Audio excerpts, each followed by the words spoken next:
আসসালামু আলাইকুম রহমতুল্লাহ। প্রিয় দর্শক, আজকে 5ই মে হেফাজত ইসলামের শাপলা চত্বরে সেই গণহত্যা দিবস। আপনারা অবগত আছেন, এই 5ই মে তৎকালীন ফ্যাসিস্ট খুনি হাসিনা সরকার ঢাকা শহরে অবস্থানরত শাপলা চত্বরে হেফাজত ইসলামের নেতাকর্মীদের উপরে গভীর রাত্রে চারিদিকে ঢাকা শহরে লাইটগুলো বন্ধ করে দিয়ে কি নৃশংস হত্যাকাণ্ড পরিচালনা করেছিল, সেই দৃশ্য এখনও অনলাইন সোশ্যাল মিডিয়ায়, সেই ভিডিও ফুটেজ, সেই চিত্র এখনও আছে। প্রিয় দর্শক, আপনারা দেখেছেন যে গত 3 মে হেফাজত ইসলাম সোহরাওয়ার্দী উদ্যানে একটি বিশাল বড় সমাবেশ করেছে। অনেকে প্রশ্ন করতে পারেন যে আসলে 3 তারিখে কেন এই সমাবেশ করা হলো, কেন তারা এই 5 মে শাপলা চত্বরের শহীদদের গণহত্যা দিবস এদিনকে কেন তারা এই সমাবেশটি করলো না, এদিনকে তো করা উচিত ছিল। তো এটার জবাবটা হচ্ছে হেফাজত ইসলামের, যে আসলে তারা যেহেতু কোনো দিবস পালন করে না, অর্থাৎ 5 মে যেহেতু শাপলা চত্বরের গণহত্যা দিবস, এটা অনেকেই বলে থাকে, তো ওই দিনকে যদি সমাবেশ করে তাহলে হয়তো অনেকেই ভাববে যে হেফাজত ইসলাম হয়তো তারাও দিবস পালন করতেছে, দিবসের দিনই তারা সম্মেলন করতেছে। এই জন্য তারা আসলে 5 তারিখে কোনো সম্মেলন করে নাই, তার 3 তারিখে করেছে। 13 দফা দাবিতে শাপলা চত্বরে অবস্থান করে, কিন্তু পরিবেশ এমন অবস্থা হয়ে যায়, সরকার বুঝতে পারে যে হেফাজত ইসলামের এই অবস্থান হয়তো তাদের গদি কেড়ে নেবে। এই ভয়ে তারা রাতের অন্ধকারে হেফাজত ইসলামের নেতাকর্মীদের উপরে, সারা বাংলাদেশ থেকে আগত মাদ্রাসার ছাত্র শিক্ষকদের উপরে এবং মুসলমানদের উপরে সেদিনকে গণহত্যা পরিচালনা করে। সেখানে অসংখ্য ভাই, 80 থেকে 100 জন মুসলমান শাহাদত বরণ করেন, কিন্তু পরবর্তীকালে আমরা সেই 100 কিংবা 80 জন যাই বলেন না কেন, তারা যেখানে শহীদ হয়েছে তাদের নামের লিস্ট থেকে শুরু করে কোনো কিছুই কিন্তু প্রকাশ করা হয় নাই। সরকার কিন্তু হেফাজত ইসলামকে সবসময় দমায় রেখেছে, চাপায় রেখেছে। সেখানে আমরা আরও শুনেছি যে তৎকালীন ফ্যাসিস্ট খুনি হাসিনা সরকার তিনি বক্তব্য দিয়েছেন যে এখানে কোনো হত্যাকাণ্ড পরিচালিত হয় নাই, কেউ মারা যায় নাই। হেফাজত ইসলামের নেতাকর্মীরা তারা গায়ে রং মেখে তারা রোডে শুয়েছিল।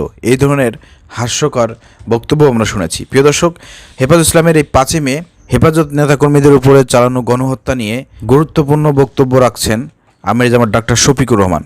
প্রিয় দর্শক, চলেন তার বক্তব্যটি আমরা শুনে আসি। আলহামদুলিল্লাহ রাব্বিল আলামিন ওয়াসসালাতু ওয়াসসালামু আলা রাসূলিহিল কারীম ওয়া আলা আলিহি ওয়া সাহবিহি ওয়া আহলি বাইতি আজমাইন। আসসালামু আলাইকুম ওয়া রাহমাতুল্লাহ। প্রিয় দেশবাসী, আজকে বেদনাবিদুর একটি ঘটনা নিয়ে আমি আপনাদের সামনে হাজির হয়েছি। আমরা সবাই জানি, বাংলাদেশ এবং জাতির ইতিহাসে 2009 থেকে 24 সালের 5ই আগস্ট পর্যন্ত দুঃস্বপ্নের সময়ে জাতিকে অতিক্রম করতে হয়েছে। এ সময় জাতীয় জীবনে অনেক বেদনাবিধুর ঘটনা ঘটেছে। 2013 সাল মে মাসের 5 তারিখ শাপলা চত্বরে আরেকটি গণহত্যা সংঘটিত হয়। এই দিনটি বাংলাদেশের সমস্ত জেলা উপজেলা থেকে নবী প্রেমিক আল্লাহর বান্দারা, মূলত মাদ্রাসা হিফজখানার শিক্ষক, ছাত্র এবং তাদের সাথে ধর্মপ্রাণ জনগণ সেদিন যোগ দিয়েছিল। শাপলা চত্বরে তারা ন্যায্য দাবি নিয়ে এসেছিলেন।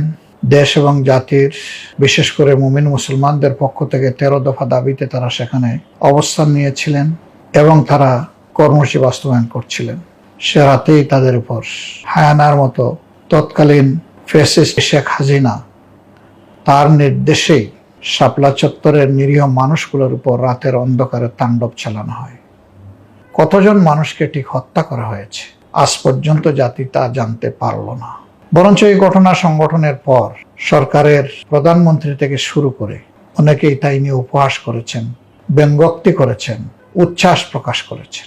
তাদেরকে হত্যা করার পরে স্বয়ং প্রধানমন্ত্রী যখন ব্যঙ্গ করে বললেন সে রাত্রে কেউ মারা যায়নি, বরঞ্চ হেফাজতের লোকেরা তারা লাল রং ছিটিয়ে অভিনয় করেছে, রাস্তায় পড়েছিল। আল্লাহ তাআলা সমস্ত জুলুমের প্রকৃত সাক্ষী। সেই দিন অনেক মিডিয়ায় করুণ দৃশ্য ধারণ করেছিল এবং লাইভ সম্প্রচার করছিল। যদিও এই অপরাধে কোনো মিডিয়াকে বন্ধ করে দেওয়া হয়, তাদের কার্যক্রম আর তারা চালাতে সক্ষম হয়নি। প্রিয় দেশবাসী, আজ পর্যন্ত জাতি এই গণহত্যার বিচার পায়নি। এই 5 মের করুণ স্মৃতি জাতি বয়ে বেড়াচ্ছে, বিশেষ করে উলামায়ে কেরাম। আমরা এই গণহত্যার নিন্দা তখনও জানিয়েছি, এখনো জানাই। এ বিচার তখনও দাবি করেছি, এখনো দাবি করি। ইতিমধ্যে এই বিষয়ে মামলা দায়ের হয়েছে। আমরা সরকারকে বলবো, এটি অত্যন্ত গুরুত্বপূর্ণ একটি মামলা, এটি গণহত্যার মামলা। মামলাকে ডিউ কনসিডারেশন নিয়ে, উপযুক্ত মর্যাদা দিয়ে যারা ক্ষতিগ্রস্ত তারা যেন ন্যায় বিচার পান তা সরকারকে নিশ্চিত করতে হবে। উল্টা এই ঘটনার পরে হেফাজতের নেতৃবৃন্দ এবং কর্মীদের বিরুদ্ধে 200-এর ঊর্ধ্বে মামলা দায়ের করা হয়েছে, মিথ্যা মামলা। এখনো সেই মামলাগুলা বহাল তবিয়তে রয়ে যদি যায়, তাহলে আমরা কোন দেশে বসবাস করছি? সেই অত্যাচারী জুলুমবাজ ফ্যাসিস্টরা পালিয়ে গেল, কিন্তু তাদের জুলুমের শিকার হয়ে এখনো মানুষ থেকে যাবে, এটা কোনোভাবেই মেনে নেওয়া যায় না। ঠিক এরকমই আরেকটা বেদনাবিদুর ঘটনার জীবন্ত সাক্ষী হয়ে আছেন এটিএম আজহারুল ইসলাম, যিনি তখন বাংলাদেশ জামাত ইসলামের ভারপ্রাপ্ত সেক্রেটারি জেনারেল ছিলেন। সেই মামলার এখনো নিষ্পত্তি হয়নি। আমরা এই সকল জুলুমের বিচার চাই। আমরা দেশবাসীকে বলবো, আবারও আমাদেরকে ন্যায় বিচার পাওয়ার স্বার্থে ঐক্যবদ্ধ হয়ে আওয়াজ তুলতে হবে। আল্লাহ তাআলা জালেমদেরকে একটা সীমা পর্যন্ত জুলুম করার সুযোগ দিয়ে থাকেন, কিন্তু তাদেরকে ছেড়ে দেন না। এবং আমরা আশা করি বাংলাদেশে ভবিষ্যতে কেউ আর দিন ইসলাম, আল্লাহর নবী, মানুষের ধর্মীয় অনুভূতি এগুলা নিয়ে আর কেউ বাড়াবাড়ি করবে না। আমরা শুধু শাপলা চত্বরের এই গণহত্যা নয়, 2024 সালের 5ই আগস্ট পর্যন্ত যত গণহত্যা হয়েছে সবগুলার বিচার চাই, এবং এই বিচারের দাবিতে আমরা অনড়। এ বিচার করতেই হবে, না হলে বিচারহীনতার এই সংস্কৃতির সুযোগ নিয়ে ভবিষ্যতে এর চাইতে বড় দুর্বৃত্তরা জন্ম নেবে।